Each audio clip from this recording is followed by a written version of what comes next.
As it is, it's a British car anyway, so when it stops dripping, there's your problem. It's out of oil.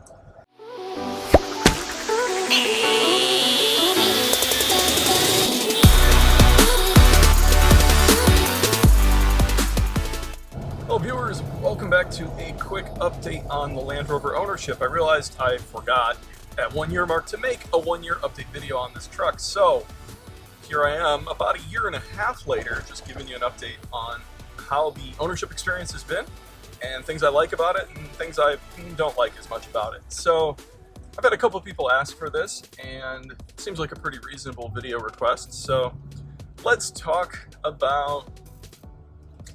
what it was when I bought it. When I bought it, the head gaskets were blown, and basically I did an entire top-end engine rebuild. I cut in new valves, cleaned up the valves and recut them in. Had the head cleaned up, decked, and just kind of generally gone over new valve seals, stems, all that kind of stuff. So the heads are brand new. The engine was in good shape. The bottom end was in really good shape, actually, for 123,000 miles is what it had on it when I bought it. So the oil had been changed regularly. There was no real gunk in the engine, but I did pull the oil pan off and resealed it. Tried to reseal up the whole motor. The only leak that's left is the rear main seal, and I wasn't going to pull the motor out for the very small drip it leaves in my garage. I'm not that worried about it.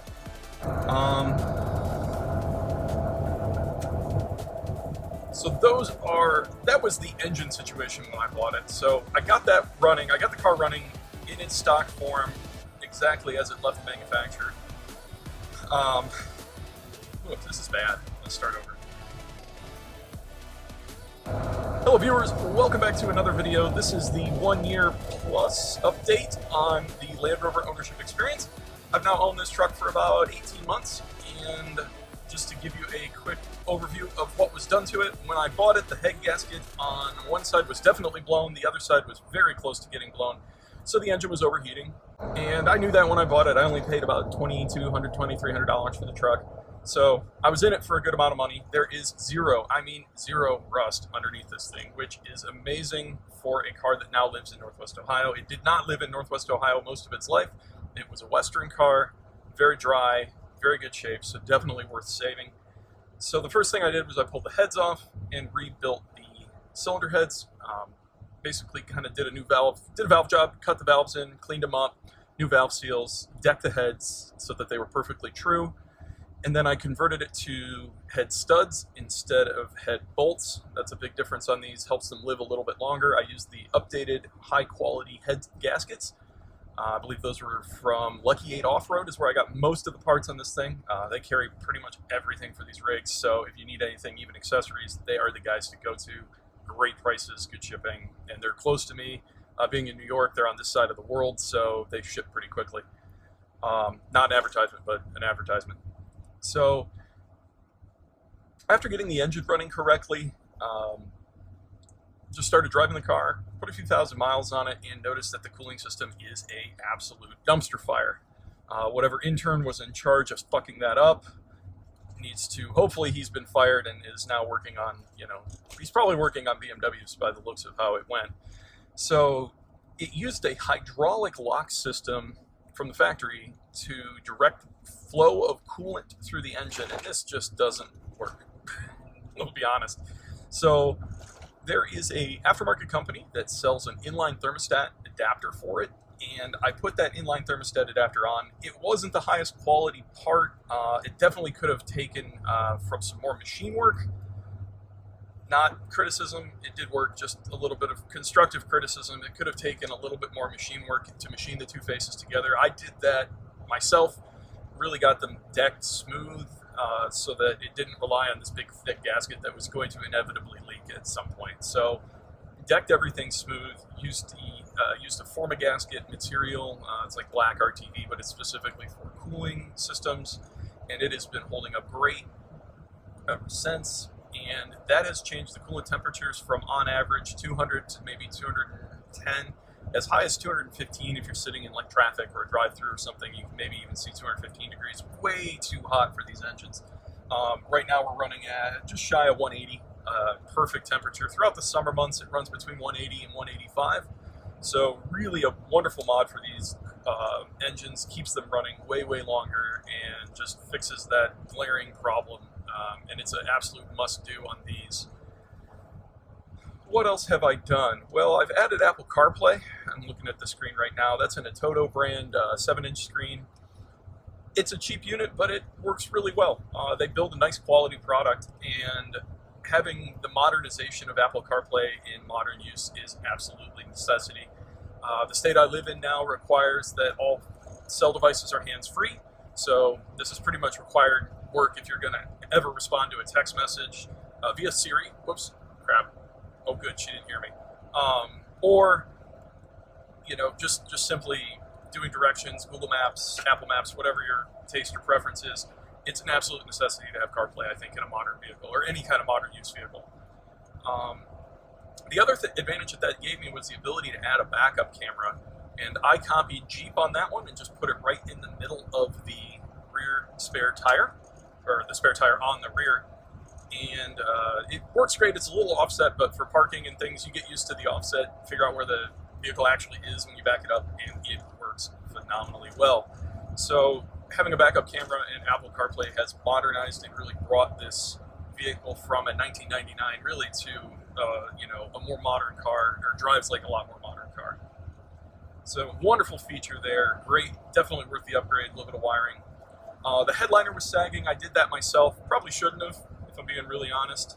It's not great. It's got a few wrinkles in it. I did tear it one spot in the back, but it is not sagging any longer. It seems to be holding up just fine, and the kit was fairly cheap. Probably should have taken it to an upholstery shop and had them do it, but again, it's a couple $1,000 vehicle. It's a daily driver beater. I'm really not that worried about it. I got the factory 16-inch wheels powder coated and put some new kind of off-roady aggressive tires on it, hoping that they would be a little bit better in winter. And my discovery after driving this car in a couple of Northwest Ohio winters, we don't get deep snow here. Occasionally we'll get a few inches, but usually it's you know, 1 to 3 and some ice and slipperiness. And quite frankly, this thing does very poorly in those conditions. I think if we got 15 inches of snow, it would go through it the same as if we got 2 inches of snow. It doesn't handle it kind of goes into an understeer situation pretty quickly. And it's probably mostly the tires, but it's not great. Not bad, it's not great. So definitely, if you're looking for one of these as like a winter car because you think it will do well in the snow, it will go through anything, just not necessarily at any good rate of speed. My wife's WRX is far, far superior in snow than this thing. I did add an aftermarket coolant temp. I bought a stack unit. It just kind of fits the look of the car. You could go with anything, but it's probably recommended to run some kind of aftermarket coolant temp gauge just to get a better grip on what's going on with the engine. That's kind of one of those critical points on these things, so you got to watch the engine temperatures very closely.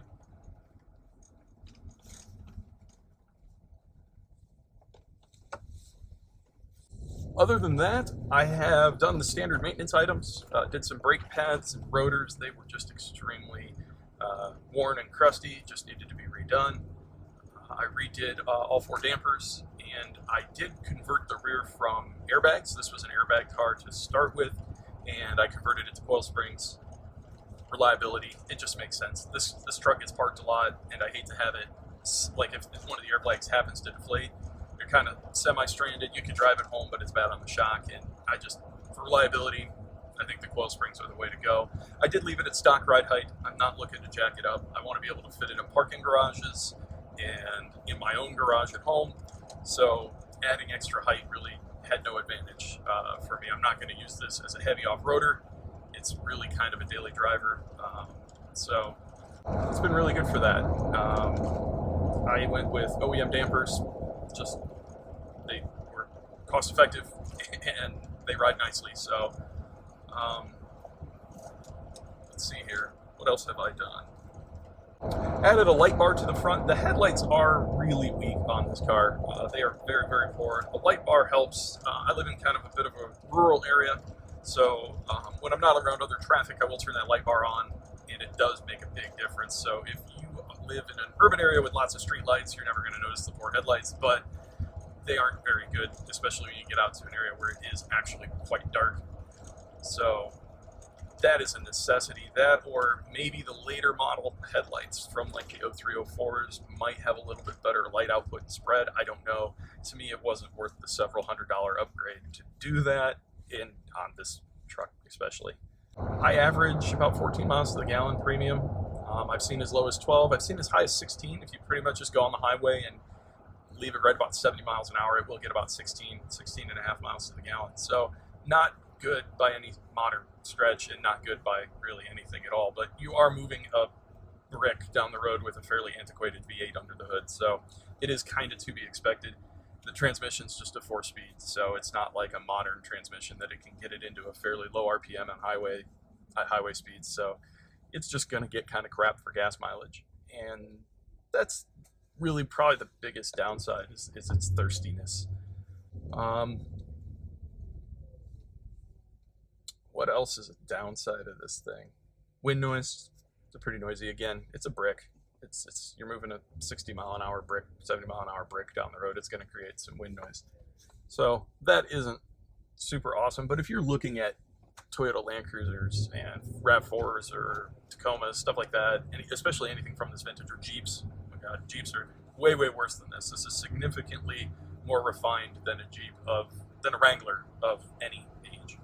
Even the modern Wranglers, I think, are louder than this. I've been in several. Modern Wranglers are louder than this in the cockpit at highway speeds. So, all right, guys. So I guess the question is, would I own another one of these? And the answer is, yeah, probably. If I had the need for this kind of thing again, if I wanted to go off-roading, definitely this would probably be my first go-to. As a daily, maybe not, depending on the budget. There's some other dailies I think that fall in this price range that have similar utility for cargo volume. If you don't need the off-roading capability, that would be just as fun.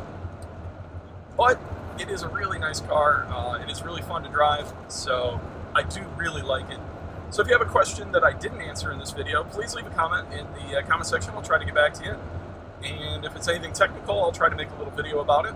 I've probably done it on this thing because I've just been into a lot of these sections of this car. So yeah, thanks for watching, and we'll see you in the next one.